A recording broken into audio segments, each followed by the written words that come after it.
Ma'am, can I share my screen? Yes, ma'am. Just a second. Yes.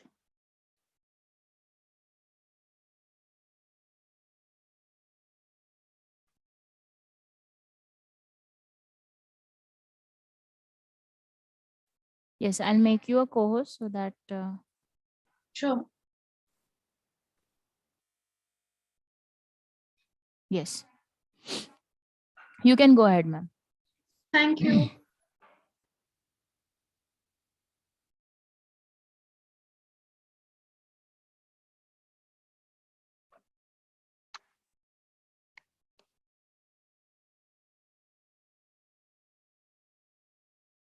Yes, do you have any questions about yesterday's or before that session?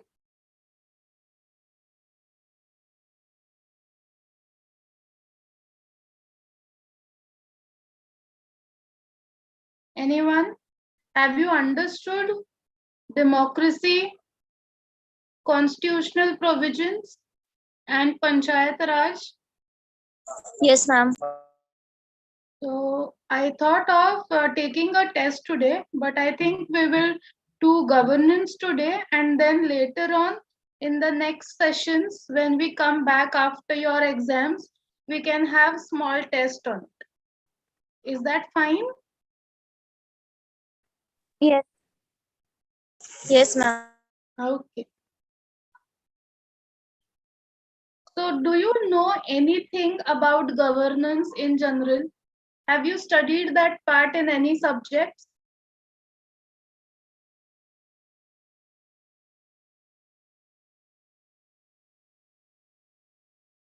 Have you studied governance? Yes. No? Maybe a small part of your political science or sociology or economics, whichever field you are. We have a vague understanding, but not in a structured manner. Okay. So can you just tell me as to what do you understand by governance? What may be the key ingredients of this particular concept of governance? Governance is execution of the laws that are passed by the parliament or the state legislatures. Okay. Yes. Anyone else?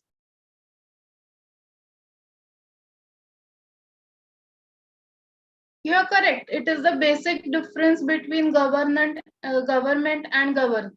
Governance is the action which is taken. Correct. Anything else? Why do we need this concept of governance? Isn't it an inherent factor that when you have a government and laws, it will be enacted? So why do we really need to know about this term governance?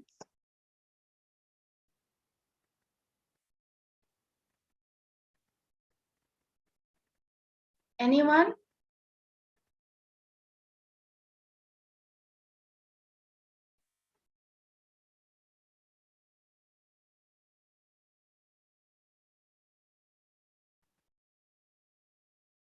Ma'am, Yes. governance is basically a day-to-day activity, whereas you have to not only execute but also solve the problems of law and order. For example, if someone is not following the law or use loopholes of the law, then there needs to be correction and a proper feedback as well. Right. Yes, Suhani, you had raised your hand. Ma'am, governance also help us to run the society more skillfully and firmly because it gives us law and also method how to execute the laws and all these things. Right. Both of you are correct. Yes. One more hand. Arya. It helps the government to become a bit closer to the people. Uh, Yes.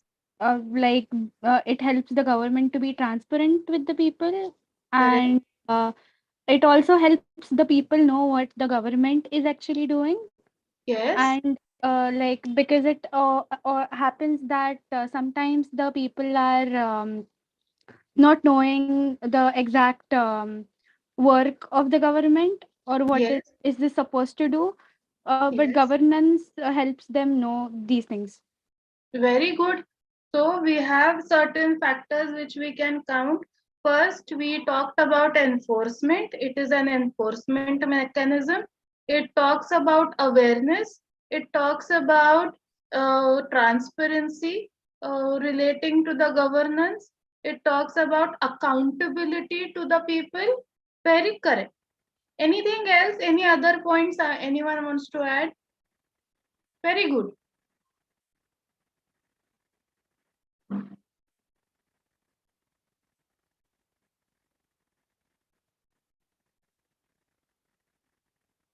See, this topic governance is a very day-to-day kind of subject which you have seen.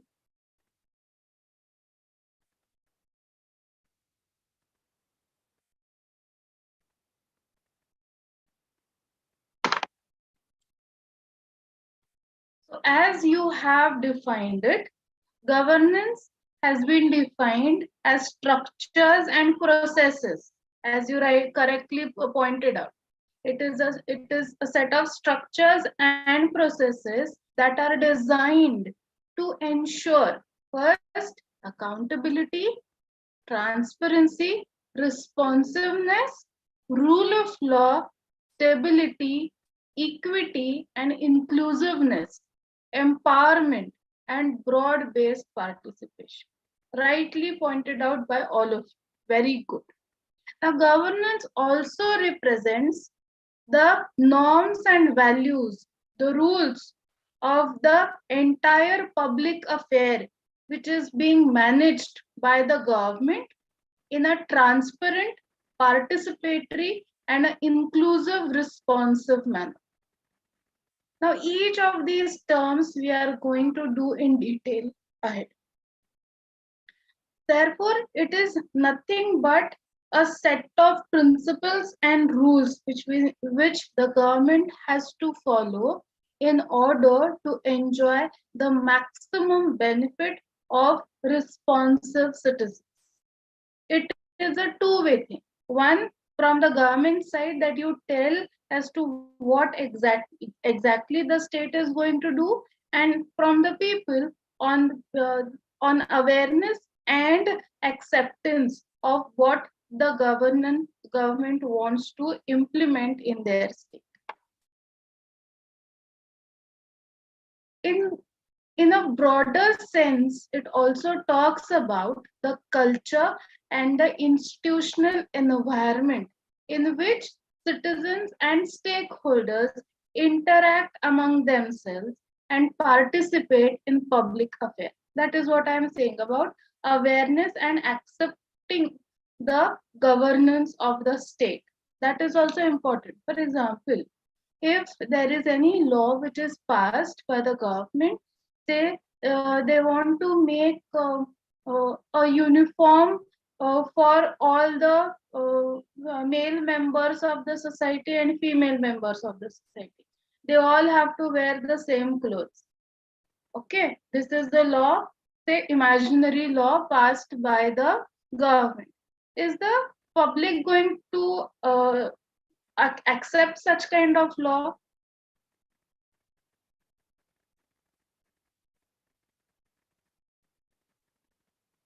Yes.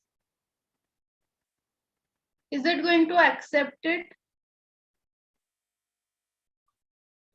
Ma'am, can you please repeat the question?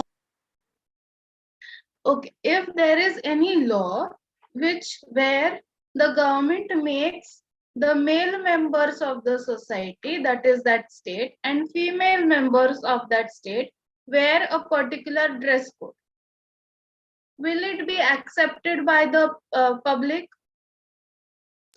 No, ma'am, because public is made up of all types of gender and the mindset, so it will not accept being judgmental or being discriminated in any way. Yes. So when the government wants to make a law, it needs to take care of the cultural and the institutional environment of its citizens, right? And it needs to take care and interact with the public before making any kind of decision, taking any kind of decision, right? In case of public affairs. The governance is the exercise of all the three factors: political, economic, and administrative factors relating to governance. Okay? It is going to manage the entire nation's affairs based upon these principles of governance. It embraces all modes, good and bad, both. That is, good in the sense, yeah, they give you certain leeways, they give you certain encouragement by way of leeways and taxes. So, for example, if the government employees have less than two children or less, then in that case their promotion, and it helps in their promotion and their duty, the career, in the government sector. Or if you talk about female, the girl child education is free, so they give a little good kind of governance, you will see. Bad in the sense, there will be punishments which are there. So they will use both good and bad means in order to distribute the power and administer the public resource. So both punishment and reward, both are going to be used as a method to govern the state. Governance is the manner in which power is exercised in the management of a country's social and economic resources for development. Okay, is this point clear? Yes, ma'am.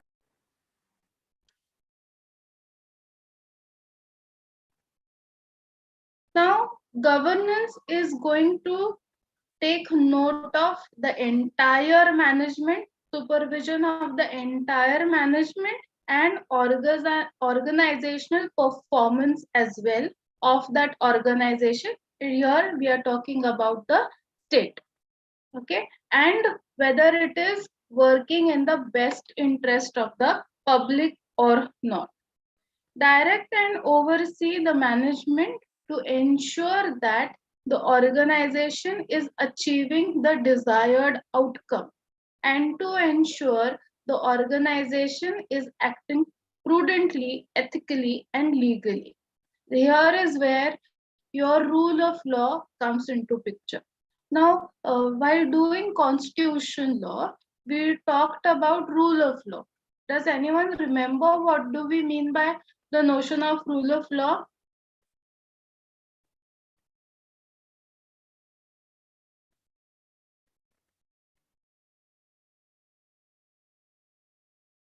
Anyone? The acts and the rules set up by the parliament or the state legislatures will be executed in the region. Okay. Rule of law over here means that, for example, we have the constitution. It is in a written.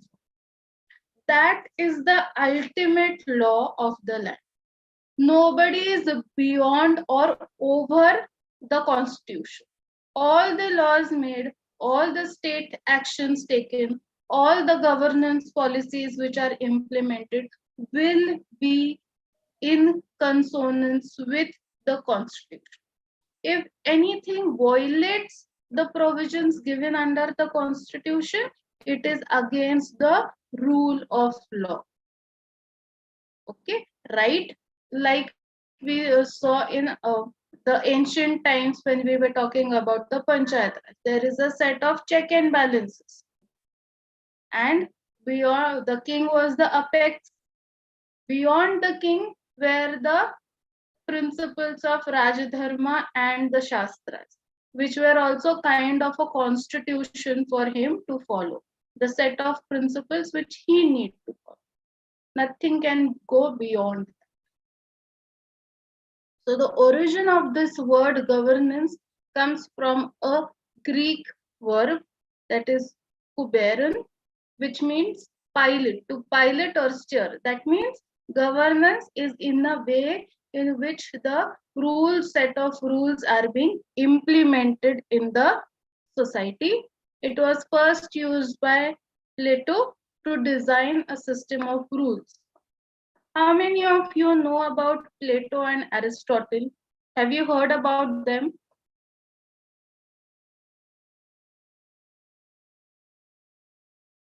Yes, ma'am. Yes. In which context have you heard about them? Philosophy. Philosophy of what kind? Or what terms? Philosophy of the mind. Philosophy of the mind. Okay.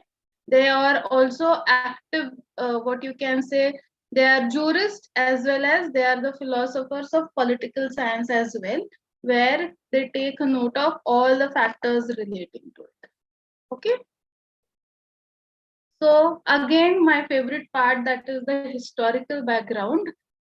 Uh, the Kautilya's Arthashastra, again, it plays a very important role when we are talking about good governance.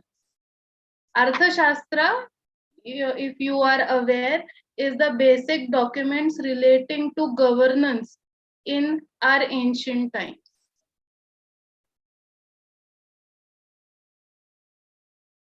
Now, Arthashastra elaborated the traits of the king of a good governance state.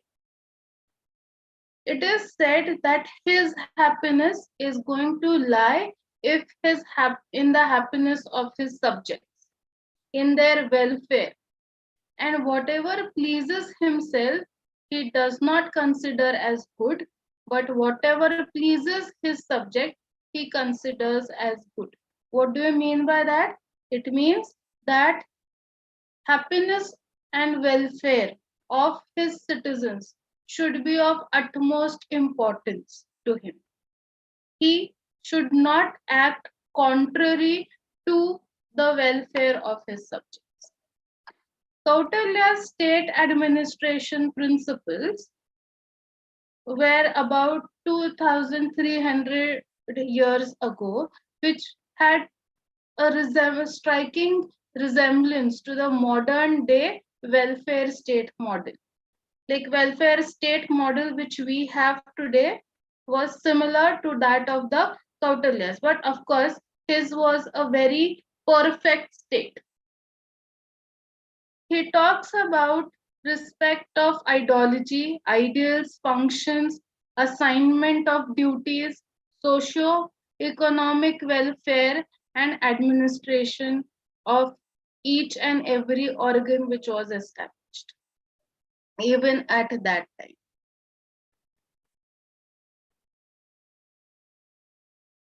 It is actually surprising that even in those days, kings or the rulers' duties and obligations towards the well-being and interest of state, society, and nation citizens were clearly laid down as clear guidelines for the king as to how he should run the government in various fields, in all the fields like economic, financial, trade and commerce, mining, even the punishments for negligence of duties assigned to each and every administrative officer was also laid down. It also talked about the private citizens and their duties towards the state. So, whatever our constitution deals with right now, the duties, the powers and functions and everything, it is similar to what Kautilya's Arthashastra worked as the basis. Kautilya was interested both in material welfare and also moral welfare. Because, as you know, along with the welfare, socio-economic things, morality also plays a vital role. So he also made provisions for moral conduct of his king as well as the citizens. Now, Kautilya's system of governance was quite modern and it had operational guidelines. They were not merely imaginary guidelines as to this should happen, not a very rosy kind of situation. He took care of all kinds of situations which would happen that time. Much more years later on, you have the Plato, who has been credited for developing the concept of a philosopher king, that is an ideal ruler. He also laid down all the rights and duties of the king and the citizens. Aristotle, as you all know, is the first political theorist who deals with the term of governance, where he classified the political organizations by indicating as to how many number of people were ruling the kingdom. So if there is one person who is ruling the state, it will be called as dictatorship. If there are a few number, that is a class who is dealing with it, then it was autocracy. And if there are many people, a big group of people who is dealing with the state affairs, it was termed to be as democracy.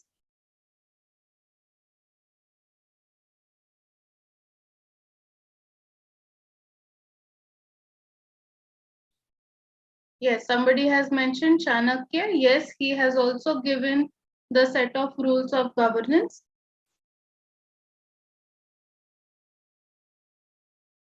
So, how can you summarize the concept of governance?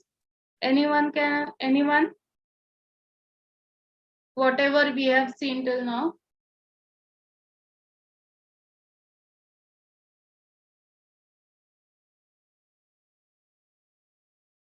Can we say in simple words that it is a process that leads policy making and its implementation? Yes. Yes. Yes. So now when we talk about policy making and implementation, we somehow think that it is only relating to the government.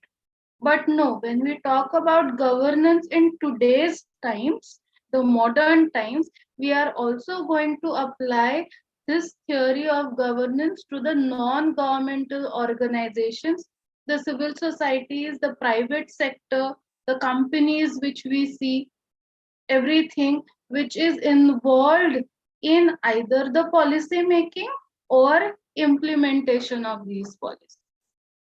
Okay, so when we talk about corporate houses, why is governance important? Can any person start with their industry the way they want without taking note of the societal conditions and the needs, welfare of the society? Can they do that? No. No. And that's the reason why the principle of governance, the corporate governance, is also applicable to them. There are few definitions given by various jurists, but the World Bank has given an elaborate description of governance and has defined governance for the international society. They say that the World Bank says that the governance is the manner in which power is exercised in the management of a country's economic and social resources for development. So, this is the way in which the World Bank defines it. It also lays down many factors, that is, the types of governance, dimensions, and other things which we will see in detail.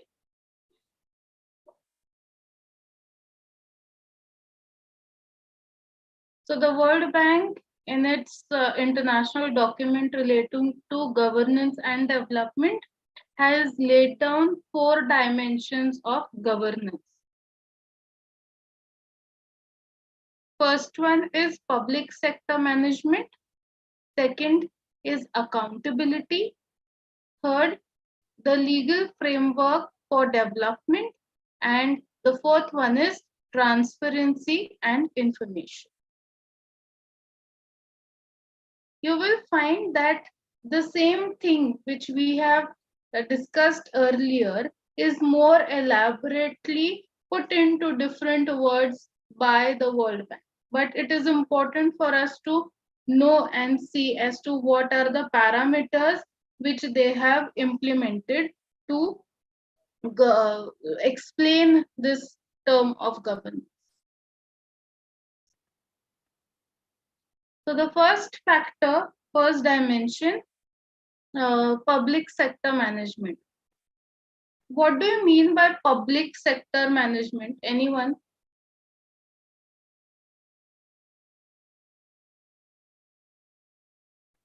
What is a public sector? The government, IAS, and all the civil administrations. Okay, the civil administration managed by the government. Anyone else has any other answer for that?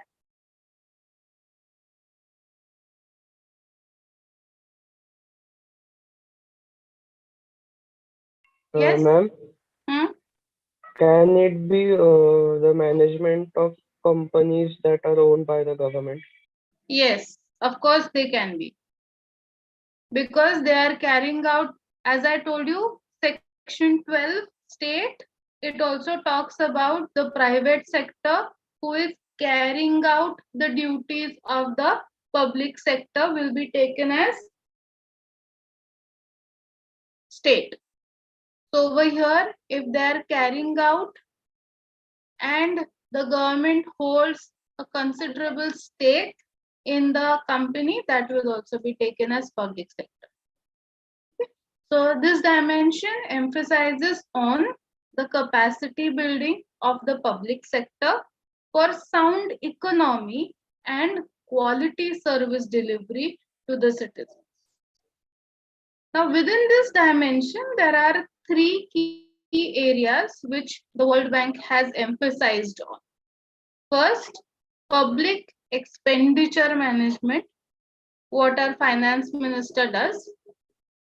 Civil service reforms and reform for improving public investment programming and budget process.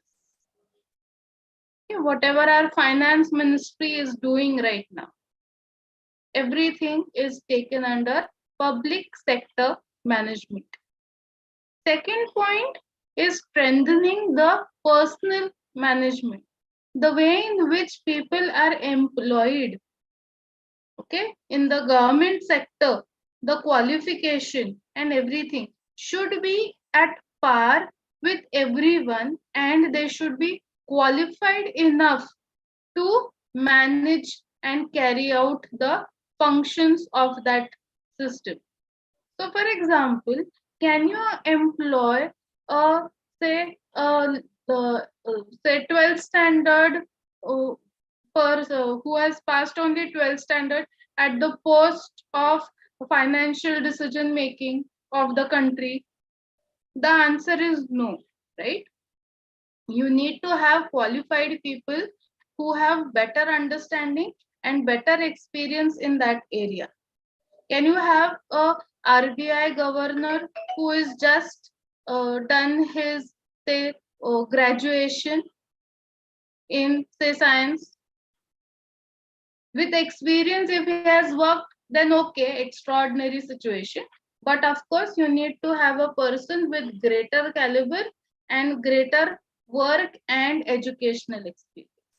So you need to have a proper management of recruitment in the public sector as well. The effectiveness and efficiency of public services is also very important. So that's the reason why in India you have the Public Service Commission, who is responsible for taking the decisions relating to public sector appointments. Next is accountability. Now, this is one of the most important dimensions, as you know, that when will the government hold on to its power? Till the time the people, that is the citizens, have interest and have faith in the government. The faith and what you can say, the public will hold faith in the government only till the time they are transparent and the government is accountable. If I am accountable to you, then only I will work in favor of you, because I know that if I don't work properly and you have the power to remove me, then only I am going to work properly, right? So on your side, from my side, I should be accountable. You will have the power, the people will have the power to hold the public officials responsible for their actions. Now, the political leaders have been responsible for the citizens for the implementation of sound socio-economic policy, because they know if they do, if it is democracy. If they don't do well, they will be thrown away. That's the reason why there needs to be a balance between the public policy and the implementation. Only making laws is not important. Implementing them is also equally important. Public accountability depends on three indicators. One, the first one is interrelationship between public service and people. Second, relationship between political leaders and supervisors of public services or private service. And the third one is aim and objective of the supervisors of the public services is also very important.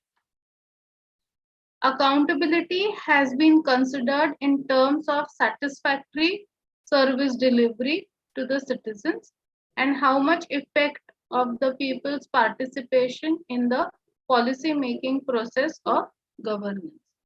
That means, can anyone explain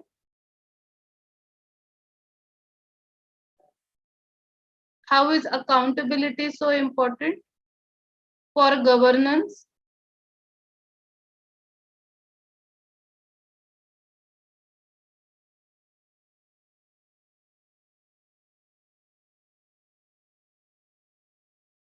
It is a two-way sword.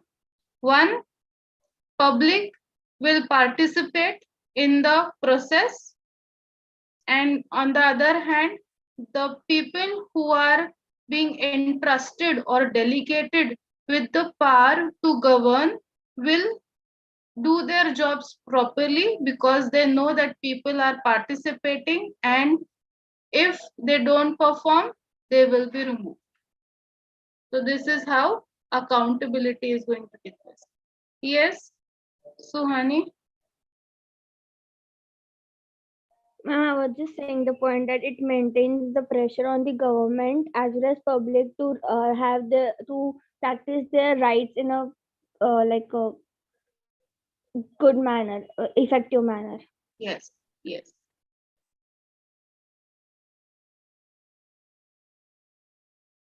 The third dimension, the legal framework for development. Now, rule of law, as I told you, is the basis for bringing stability and overall growth in the state. Rule of law has been considered as the legal dimension of the governance by the state. It has two ways. Rule of law can be implemented in two ways. One is instrumentally, and the second is substantive. Now, what do you mean by instrumentally? That means the law is the ultimate touchstone. You cannot go beyond that. Basic law of the land is the constitution. So you cannot go beyond it. So that is an instrument of implementation and enforcement. When I talk about substantiveness, I am talking about the rights and duties which are laid down by the law. So you have the fundamental rights, the concept of equality, liberty, fraternity. All these rights come under the substantive part of rule of law. Is this point clear?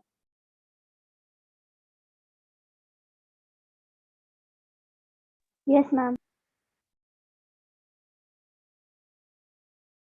Fourth dimension is transparency and information.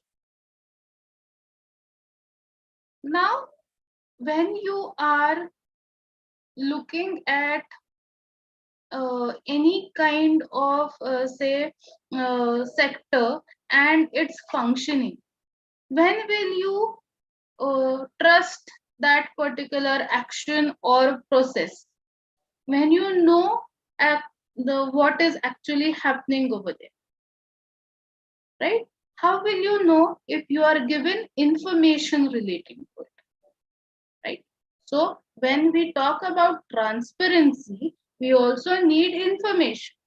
Only information can give transparency. So in this case, the government should take efforts to tell the citizens about what is happening, which will lead to transparency in the entire system. So it will bring three things: economic efficiency. Transparency means preventing corruption, because when you know that this is the right way in which the government wants to go about it, and there is information available given to you, and you know that this has to happen, and if other person is not doing it, you know that there is some kind of problem, and then you can take action. So transparency and information. When information is given, then only you will be able to understand it, analyze it, and articulate and see to it that it is done properly. Right? Then only you will make them accountable as to what they are doing is correct or not.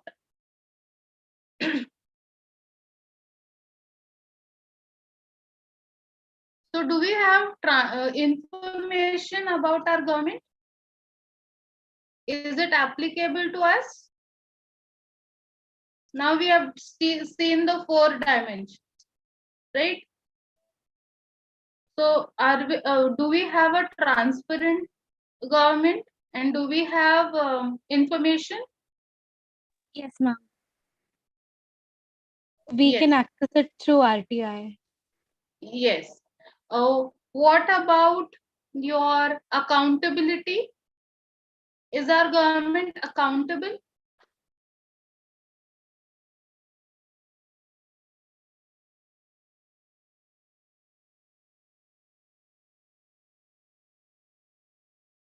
Is our government accountable?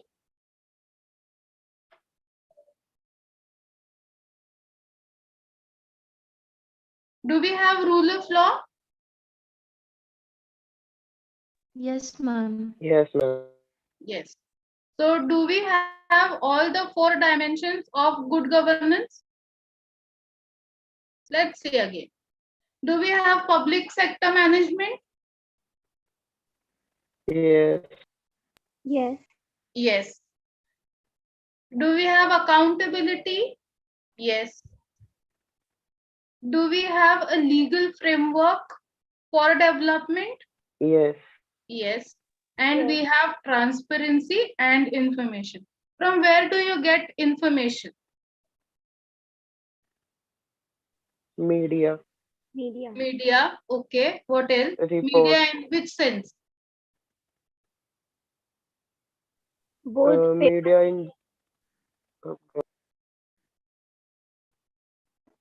is the Newspapers. authentic? Is news the authentic place? Is news authentic place to know about the governance? sometimes yes, sometimes no. Okay. It is a dicey period. Yes, government reports, correct. The government websites. The government websites, very true. That is the authentic source to know about what is the process and what are the plans going on. Indexes, various indexes by universities and research centers. Yes, that is also there. Researches which take place, very good. So all these dimensions, along with them, there are certain types of governance. Now, the type and nature of the organization's work is going to define what type of governance is there. So there are certain types. First one is participatory or democratic governance. Second, global governance. The name of the type itself will explain as to what it deals with. Third, good governance. Fourth, corporate governance. Fifth, environmental governance. And the last but most important nowadays is the e-governance. Niti Aayog, right?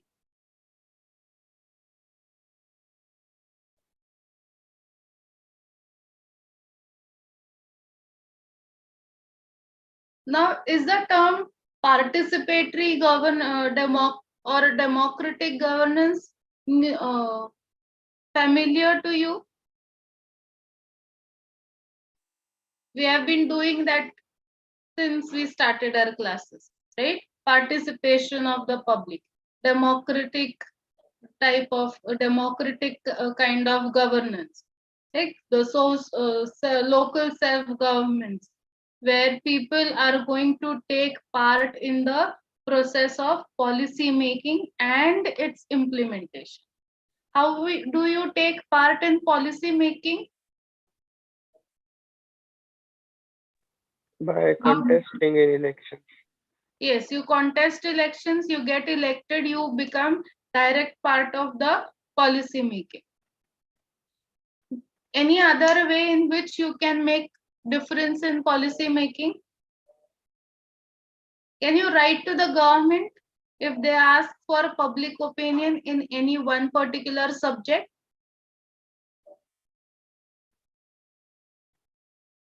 Public opinion is taken before any bill is passed, during the making of the bill. That time you can take part in the policy making.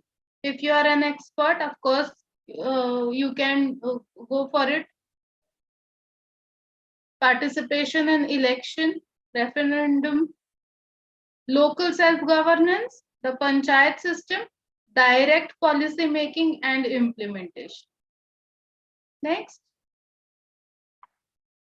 Democratic governance is not just a set of rules and institutions, it refers to the process in which democratic institutions are functioning according to the democratic process. Correct? Is this right? This is the fundamental type of governance which will ensure service delivery to all sectors of the society, right? And public participation is the most important factor. That was relating to a state. Now we all know that we have become a global village. So global governance is also very, very important. This term global governance was first coined by Rosenow, where he argued that global governance is conceived to include systems of rule at all levels of human activity, from family to international organization, in which pursuit of goals through exercise of control has transnational replication. Now, do we really need global governance? Is my first question. Yes, Do we ma'am. need global governance? Yes, ma'am. Yes. Why do we need global governance? So that countries can interact with each other without having a conflict of interest. Yes. So that there is good interaction. What else?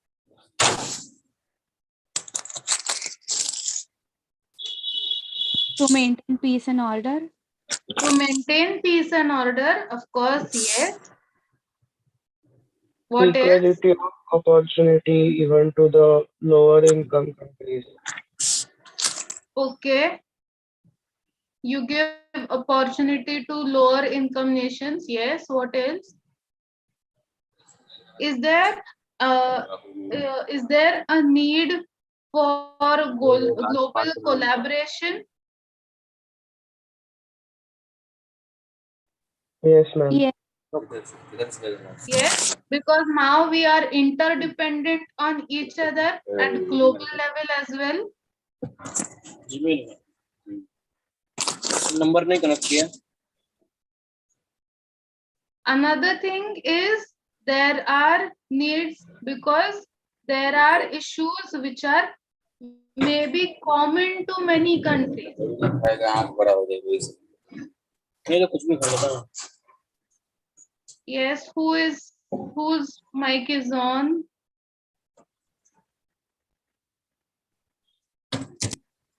Right? So there are so many factors which need global collaboration. There will be needs which are common needs of the entire at international level, and that's the reason why you have UN, who is responsible for global governance. चला हम लोग में देखा lockdown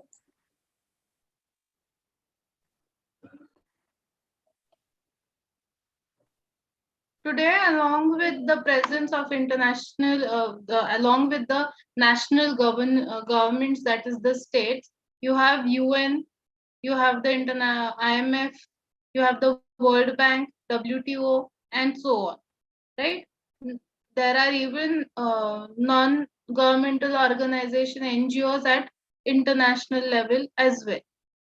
They all take care that the policy making which is done at the international level percolates to the national level as well. Most importantly, when we talk about trade and commerce, environment, exploitation of certain sections of the society, all of that is taken care by the international community. The human rights, when we talk about exploitation, we talk about human rights, right? All these things are taken care by the global community at all levels. Now, when we are talking about it, as I earlier mentioned, are there any policies made at the international level which need to be implemented at the national level, and how are they done? How is the international law made applicable to, say, India? What is the process? Ma'am, we have the UN clause treaty where open sea for everyone. So under that we have the exclusive economic zone and the territorial zone, and that is implemented by the central government How? through their. We have our representatives in the United Nations, and Okay, but those. is it directly applicable to us, or do we need to make our own laws relating to it? No, we make our own laws relating to it, and those which are in, those are aligned to the UN treaties. Why is it necessary for us to pass national laws relating to the international treaty? Are all international treaties applicable to us? You're Only going in those the right direction. Huh. only those treaties who we sign are applicable to us. For example, we haven't signed the non-proliferation treaty, I suppose. And Correct. the reason why we are supposed to make our own laws is because we are a sovereign territory. Correct. Correct. Very good.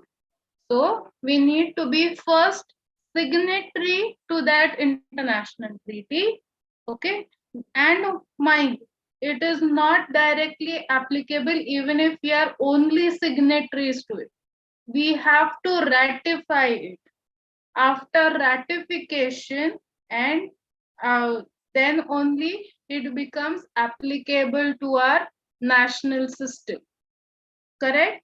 Are you following this part? Yes. Yes. So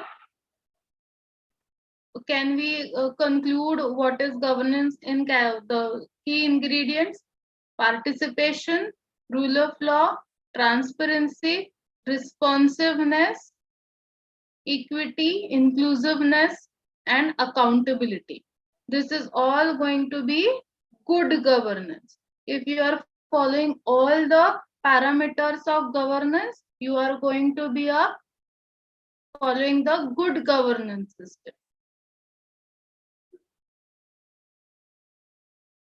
Corporate governance, this is a very happening term where set of rules or code of conduct is set out for a corporate sector or the corporate governance. They have to follow them. These rules or codes are either made by the state of that particular region or at national level. Plus, there might be certain regulations which are self-imposed in that particular sector in which the corporate is working. Fifth one is environmental governance. Is environmental governance important for sustainable development? Yes. So the question is, what do you mean by sustainable development?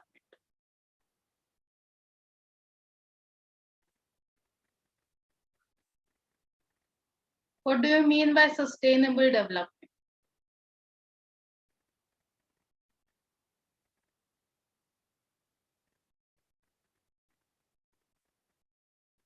That can be maintained and which lasts for longer time periods.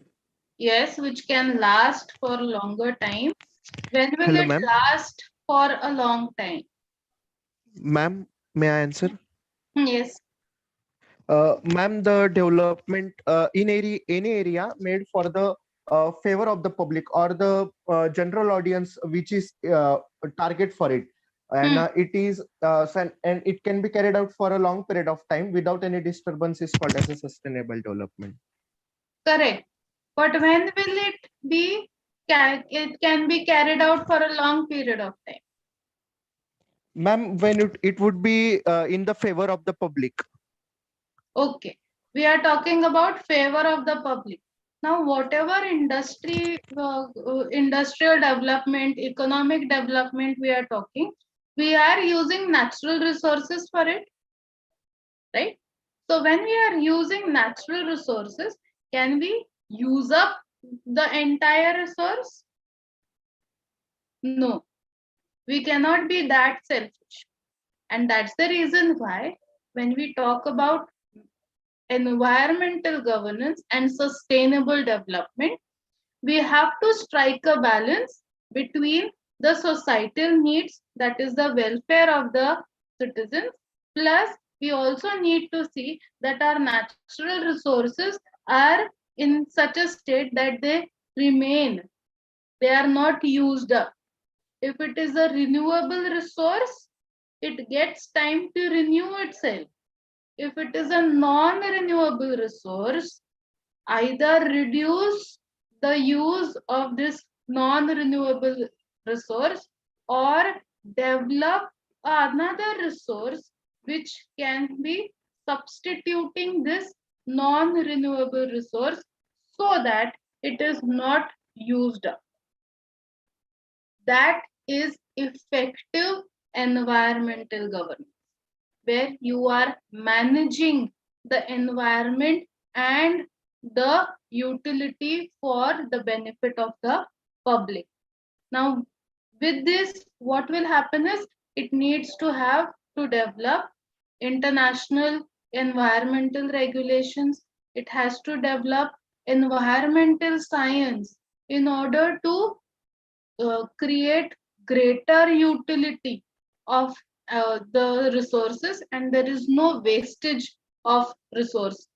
Development of more information research into sustainable development, which will be ultimately being shown or implemented in the national and international policy. Is this understood? Is this clear enough?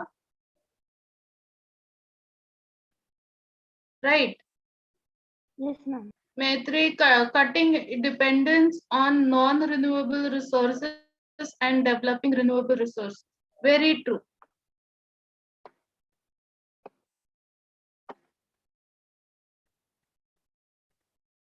Now the best part and the most important part, e-governance. Is this term new to you all?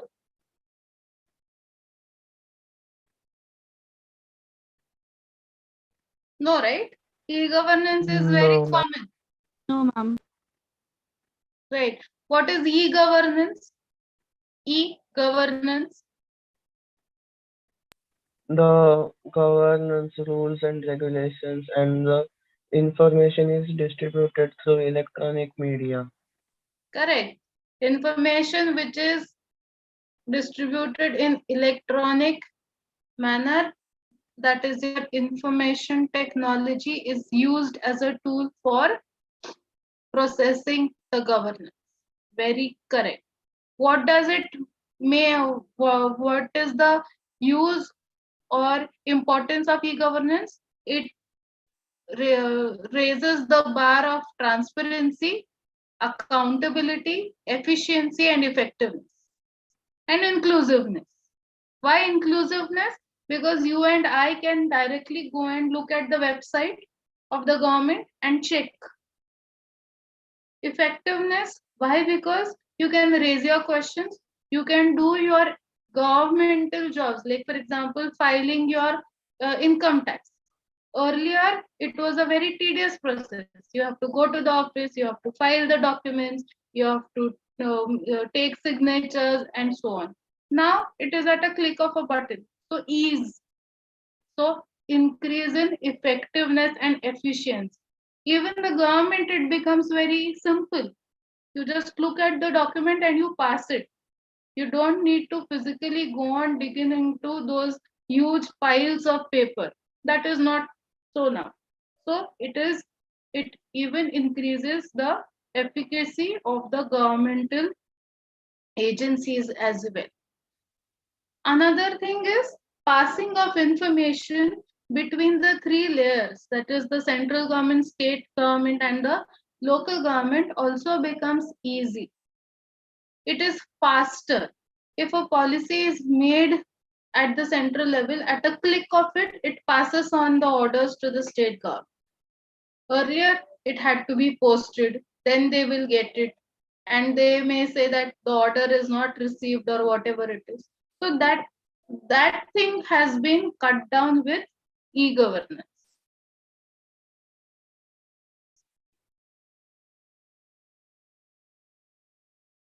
The goal is to use technology for greater good of society. This system secures service delivery to the citizens at minimal cost. Is it very costly nowadays with e-governance? No. Strong relationship between the state and the society. functioning of the public authorities at all levels of planning is much more service oriented and easier. So ICT, that is the information and communication technology and governance, play a very, very important role. It has led to globalization. It has given or changed the way in which we look at information now. Digital revolution has taken place, which has led to the development of new public management. What is the aim of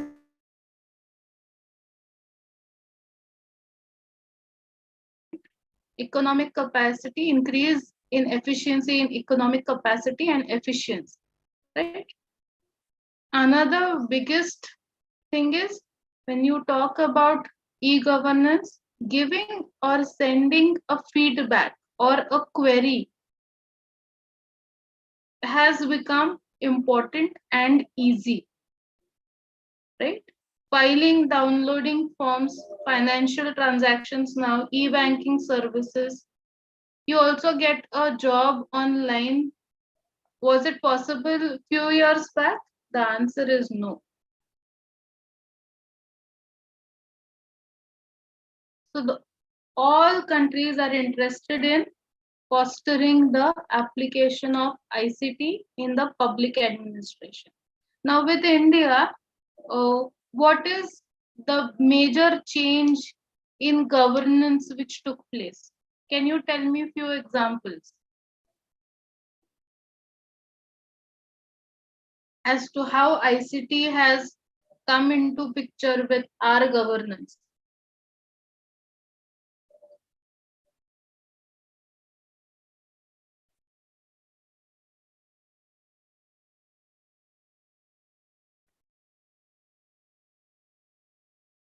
Yes? Anyone? Can we say that the government has become more transparent? Yes, government has become more transparent because of the information available. Yes, what else?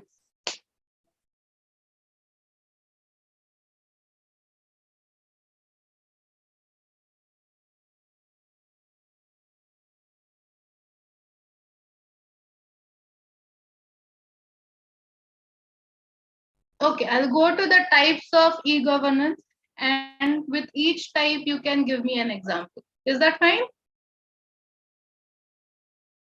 Yes. Yeah.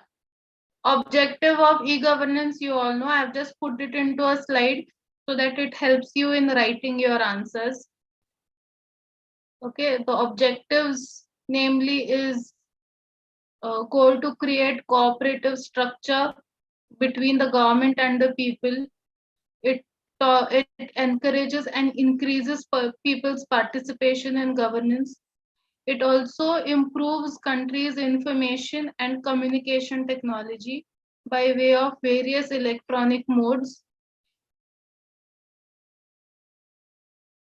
Features that will be due to e-governance, the gap between the people and the government has narrowed down. E-services are available. We will look into the types of e-governance in the next few slides. International services. Outside India also you can avail these services which are relating to governance. Right to express has kicked in. Bills are also available. So you know as to what is exactly happening in the legislature. Economic development, because at a click you can import, export, register your companies, invest in the market. It has reduced inequality because online everyone is there equal. You know, you don't know who is doing, who is applying, who is not applying. You only do your job on the basis of the required qualifications. Knowledge has become power, huge knowledge because of so much of information being available online. Now the types, they are on the basis of who is involved, who is the end user and who is the provider. The first one, yes, Saurabh, you have a question?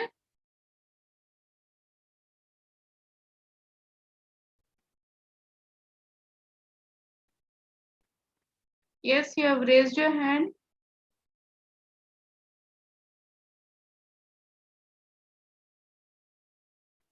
Okay. So the first one is government to citizens.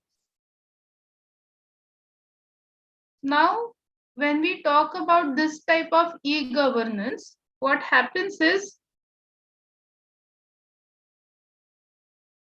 the connection between the government and its responsibility for promoting any social opportunity to the public, it gets enhanced. So for example, transportation, registration of your vehicles, issuing of driving license, issuance of permissions and tax collection, everything, even check your PUC, everything can be done on the basis of ICT. So that has helped the government in reducing its lack of time or pendency. Next is hospitals. Various hospitals are linked to ensure better medical services to the citizens. Education, e-learning, what we are doing right now.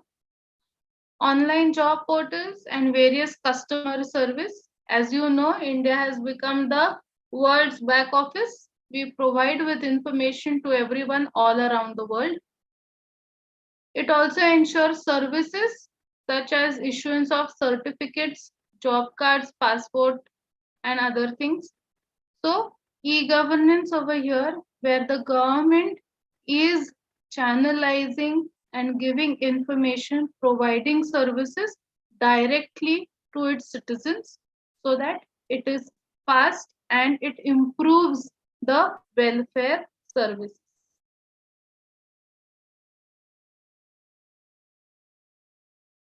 Any doubts still here?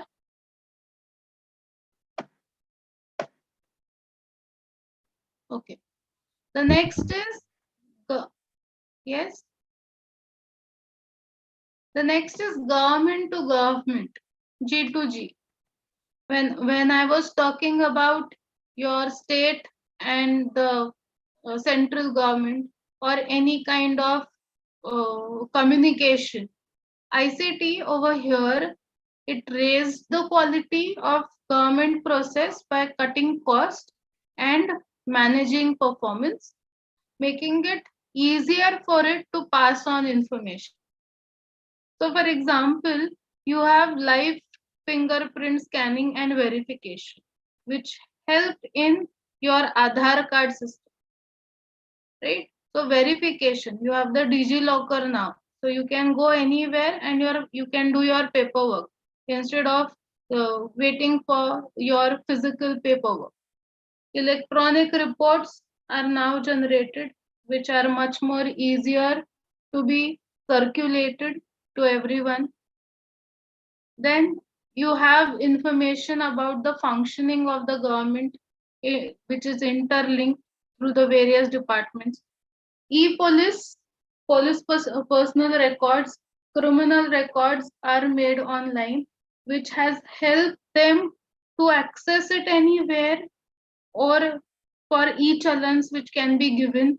For example, traffic police, right? It is an app where you get direct information as to whether you have a challan pending or not. So e-policing has also reduced a lot of burden on them. E-courts, of course, huge database which was earlier handled with paper and was a very tedious job, has become very easy. You know what is the status of your case, what is the proceeding going on, are there any more things which you need to add. If you need any judgments for your study or research, they are also available online. So it has helped the justice system as well a lot. Next is government to business. Is the pace fine or are you getting bored now? Is it too much of information? No, ma'am, it's fine. Fine.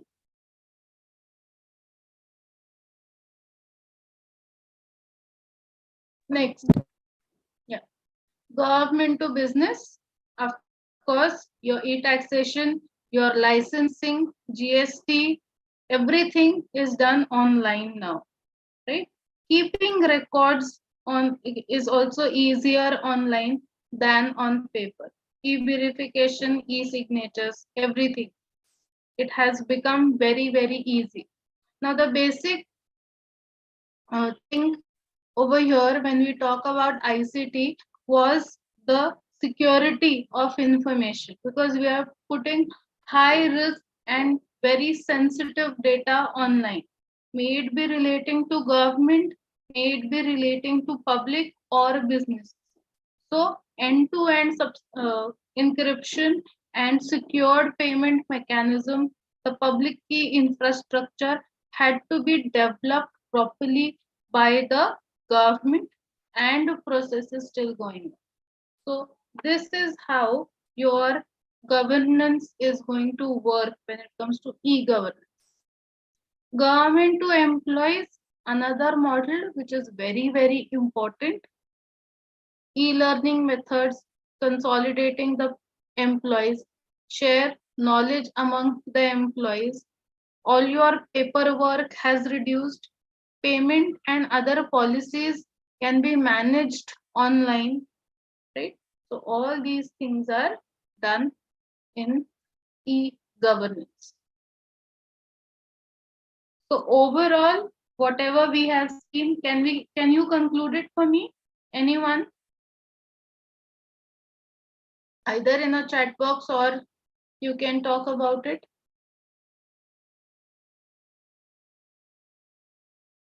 Yes?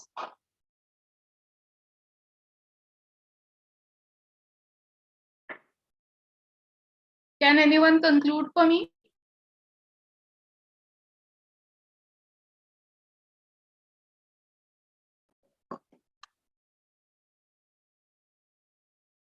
We saw different meanings and definition, dimensions and types of governance, right? Governance is the process in which the policies are made and implemented. For policy making, its proper implementation is needed. It needs reforms in the public sector. It helps in accountability.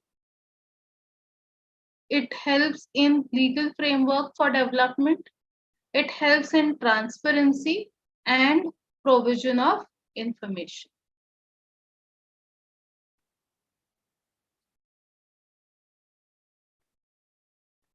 When we talk about the empirical part of it, we talk about the participatory governance, global governance, corporate governance, and e-governance, and environmental governance. When we talk about the doctrinal part, that is the normative way, we talk about the concept of good governance. Empirical is the action mode and your normative way is the doctrinal mode. Till here, everything is clear.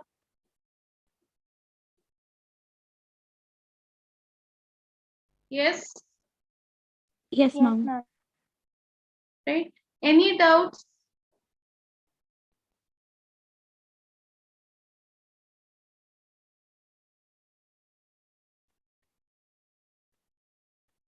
Then this is a small part of this module which you need to know.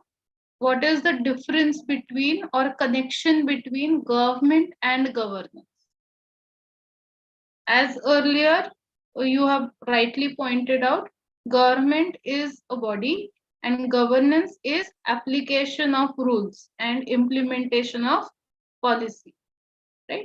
So government can be explained as a group of representatives or leaders who take charge of all activities happening in the state. Governance includes a framework which consists of rules, procedures, regulations, which are executed by the government. On the basis of functions, government controls the state by power assigned to it. When we talk about the governance, it is a concept by which the government actually carries out their functions. The first one is making the mechanism, another is implementation of mechanism. Are they interdependent?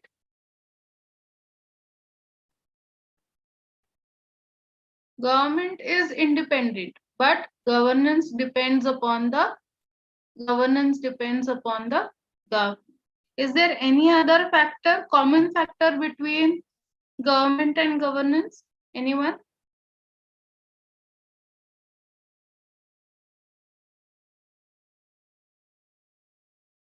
Yes, anyone? Both work for the betterment of society and country. Yes, betterment of the society. Or so now, have you understood governance?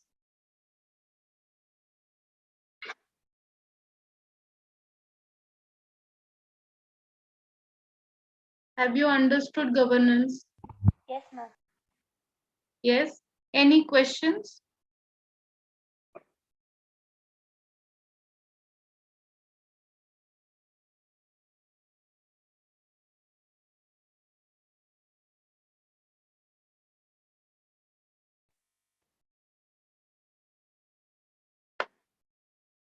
No?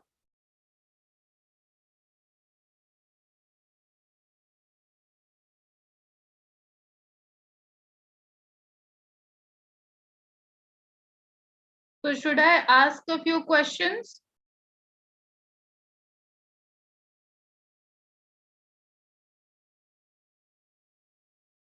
So that I will know as to whether you have understood governance or not.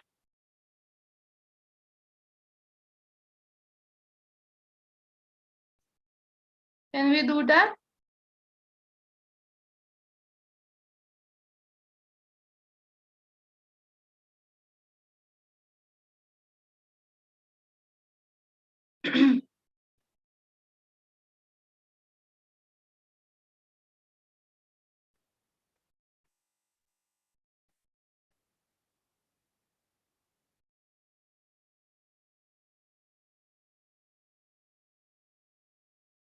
Yes, ma'am.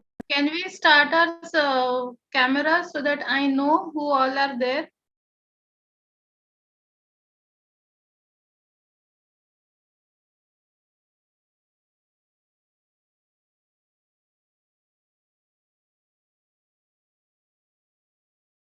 Yes, please switch on your cameras.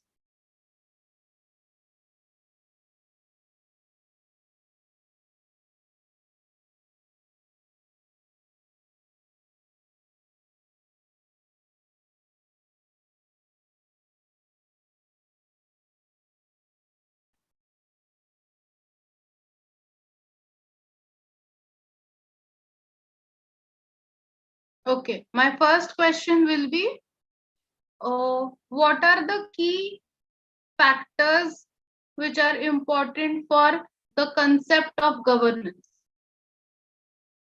What should be there for governance? Transparency, proper execution of the law, Yes, Accountability and legal framework. yes. What are the different types of governance?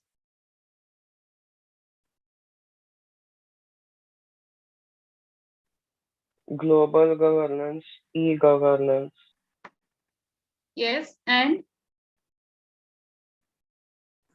Environmental governance.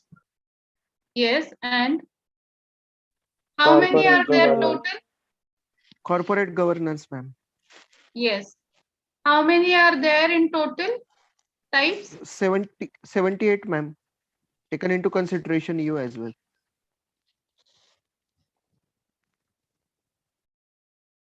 No, no, not participants. I'm talking about types of governance.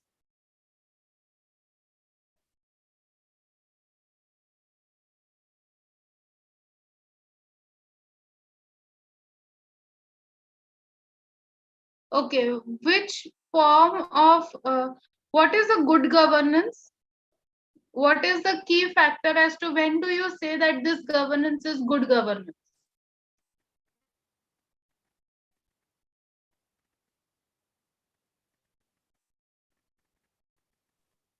When there is accountability, information, of information, and a strong legal framework. Correct. When we talk about legal framework, which is the notion or a doctrine which we talk about as pertaining to governance? What The is the legal Constitution of framework? India. Yes, what is it? What is the doctrine known as? The concept. DPSP, Directive Policy, Practices of State Policy. No, no, no. The concept which we use to know the legal framework, the rule of law, right? Yes, yes. Huh. So what are the two types in two ingredients of rule of law?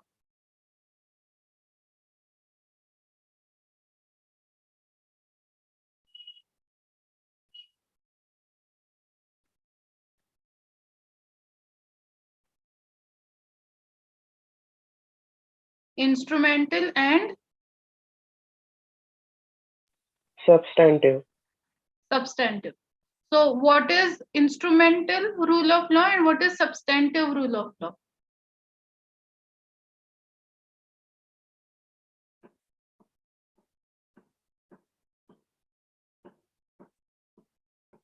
What is instrumental?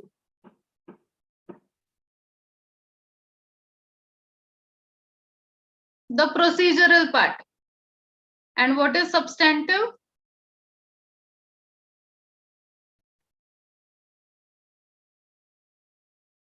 Swani, you are mute.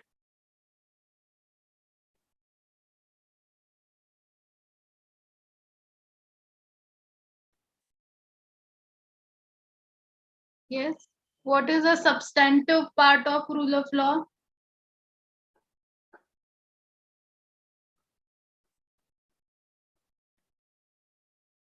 It's nothing but the rights which are there. The basic rights given under the Constitution. Right to equality, right against exploitation. Okay. Next. Who was the first person to talk about governance?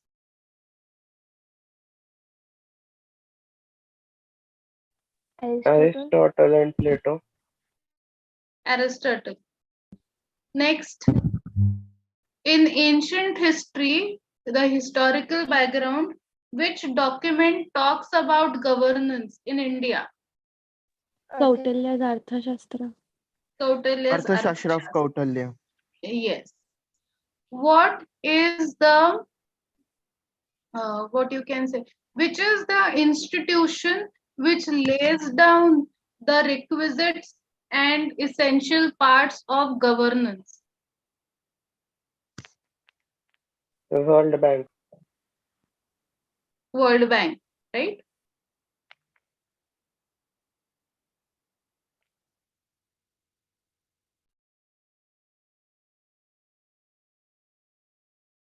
Okay. What is participatory responsiveness when we talk about good governance or governance?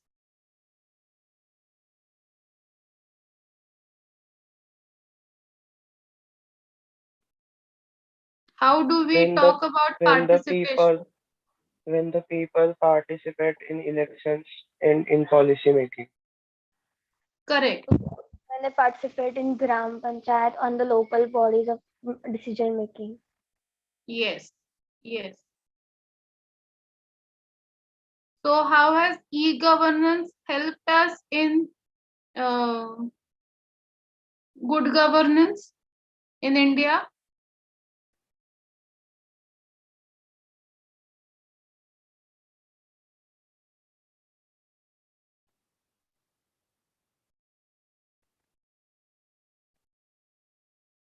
Ma'am, e-governance is has made the governance more efficient and accountable in terms of information as well. Yes. It has Do you created, ma'am, think more far-reached impact. Yes. Do you think even the elections should be made converted into e-governance? Should e-governance take care of elections as well? No, ma'am, I don't think so. Why? Strictly against it, ma'am. Why? Ma'am, the integrity of the people of this country is little bit controversial. So all the people are not Okay. integrated, and to come and vote in the election in 5 years means a person can go for, means he can spend his one day, ma'am, for giving his vote. So it should be done by giving and staying physical at that point. Okay. Yes, Prajakta. Ma'am, we can't make the elections a part of e-governance because there is still a large population of India which does not have access to Correct. digital technology, and that population doesn't have the technical know-how to actually use all that. And also, the government does not really have a lot of bulletproof systems in which we as voters will feel that our vote has secureness in the technology. Correct. Yes, Maitri. Ma'am, there is no proper framework or structures which are required to handle such complicated systems. Yes. Secondly, information, we receive data through social media, but that is not a processed, so fact checked data. It's not information, it is just raw data. Thirdly, there Right. could be multiple strong attempts by another parties to disrupt or influence the election in which is favorable to them. For example, in 2016, it was accused that Russia tried to interfere in their elections. Now they don't have electronic measures and yet they were able to interfere. What would be the degree of interference if if it is electronic? Correct. Fourthly, rural disparities. That is why we don't have a lot of connectivity with the rural people, and you need to reach out to them physically in order to Yes. have better communication and voter turnout. Yes. So right now, what happened with education, right? Because of COVID, colleges and classes were closed on. We moved on to online education. It is found that many of the rural places don't have the minimum requirement which is there. Even internet is not there. So education itself took a backseat during this time. So when we talk about election, infrastructure is a problem. Security of information is also going to raise a lot of issue when we talk about e-governance and election. Uh, Last question. Do you think that when we talk about the global governance, it is effective? Is global governance effective right now? No, ma'am. It is, I believe it is in a decline, but it was always a very limited global governance because the first power is the US and the West.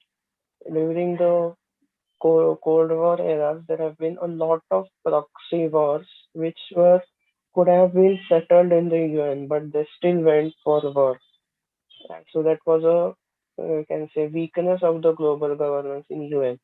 It's better Yes. than So are earlier. you saying that what happened with League of Nations might also happen with UN? It has a degree of probability is high considering the way nations are performing uh, their representation in the United Nations. For example, we are also having this problem in South China Sea where the loophole in a law is created and China is claiming the entire South China Sea to be its own territory than an ocean of to be worked with the international systems. Now it is a threat for everyone. Yes. Ma'am, may I? Yes. Ma'am, all the countries are different on the basis of cultural, social, economical background. So, Hmm. uh, taking into consideration the global governance, all the factors can't be same for all the countries. Some are Right. monarch, some are democratic. So, comparing all the countries and creating global governance at such a large scale is not possible.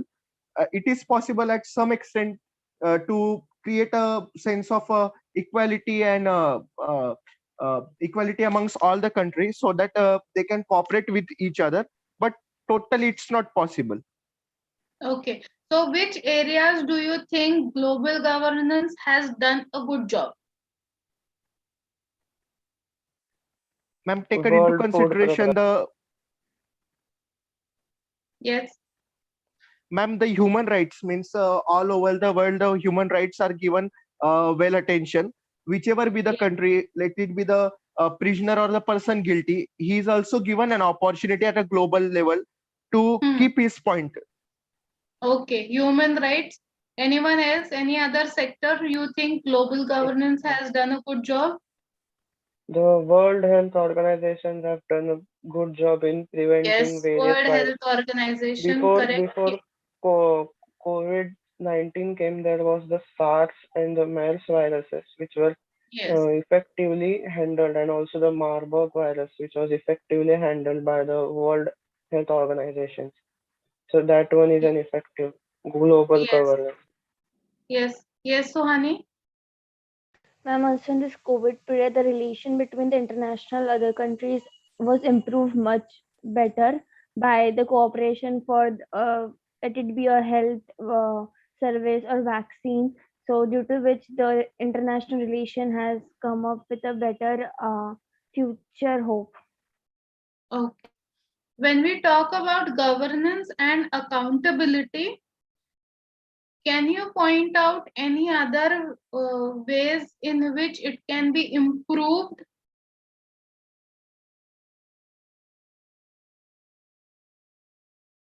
Accountability and governance, are they well looped?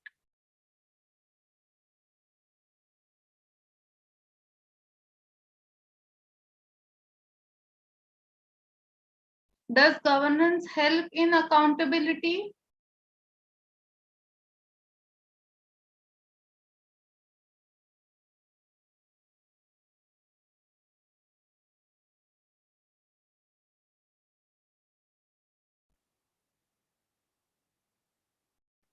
Yes.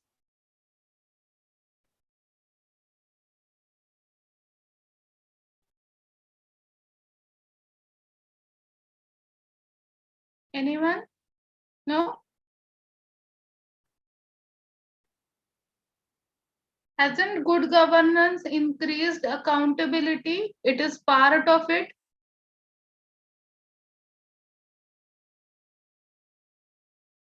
Or accountability is good governance?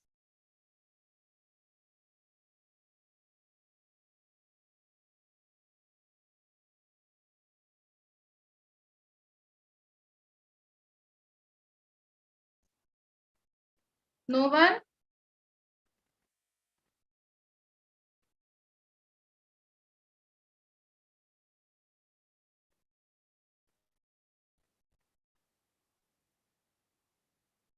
All right.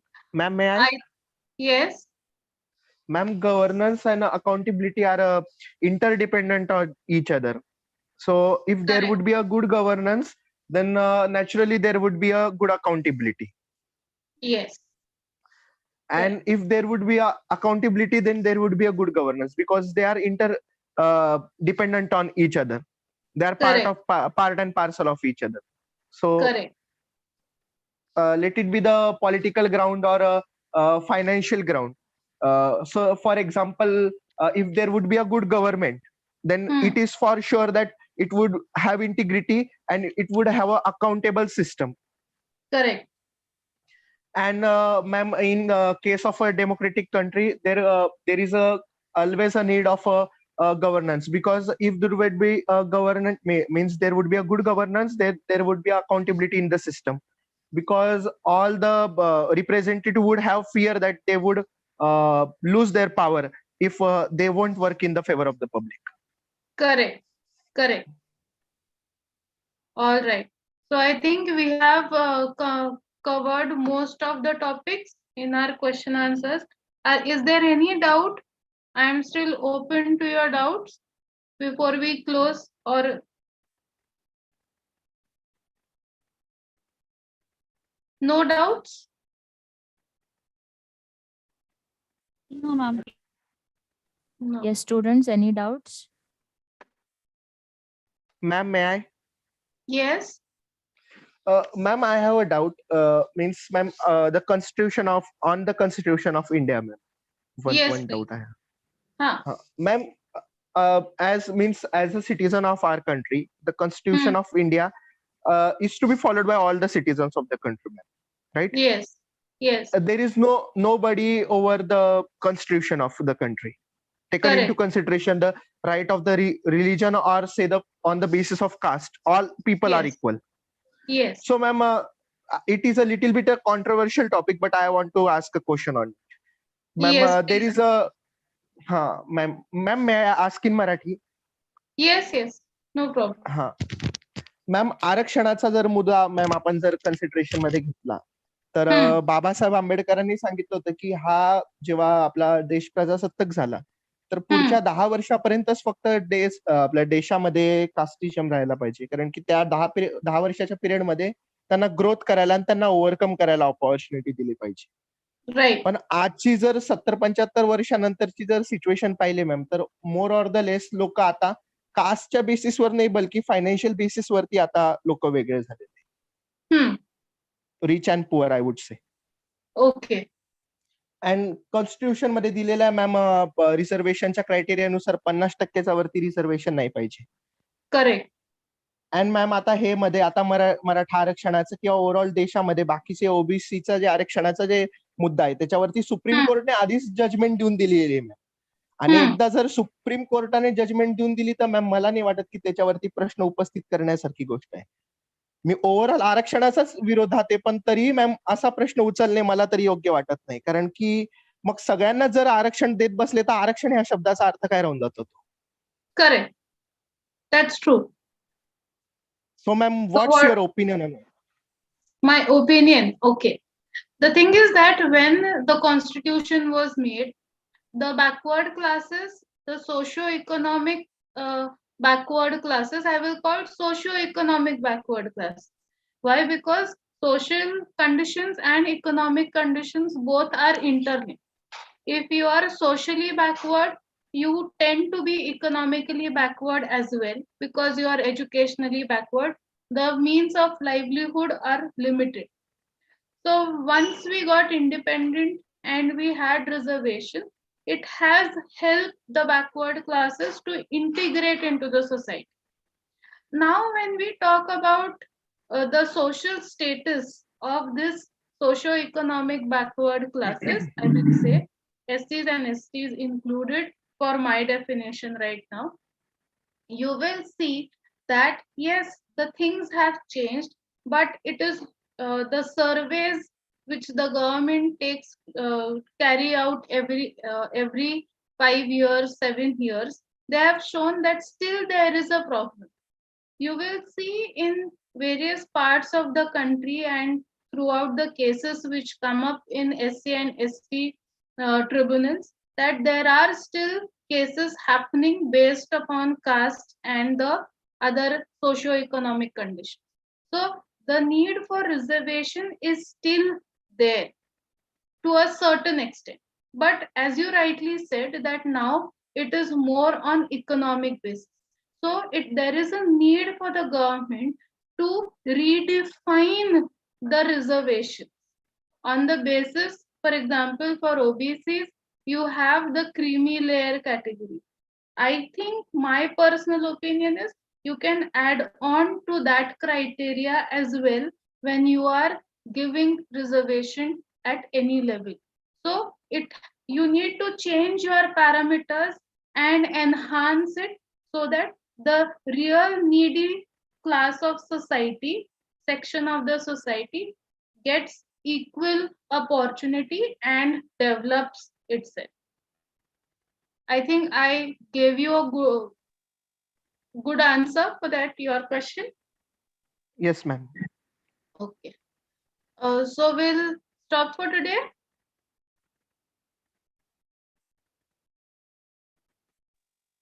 Fine, fine. Yes. Any more students? Do you have any questions? Any more questions? Okay, so I think then we can close for today, ma'am. Okay, ma'am. Thank Yes. you. Thank you, students. Thank you so much. Thank you, Thank you, ma'am. ma'am.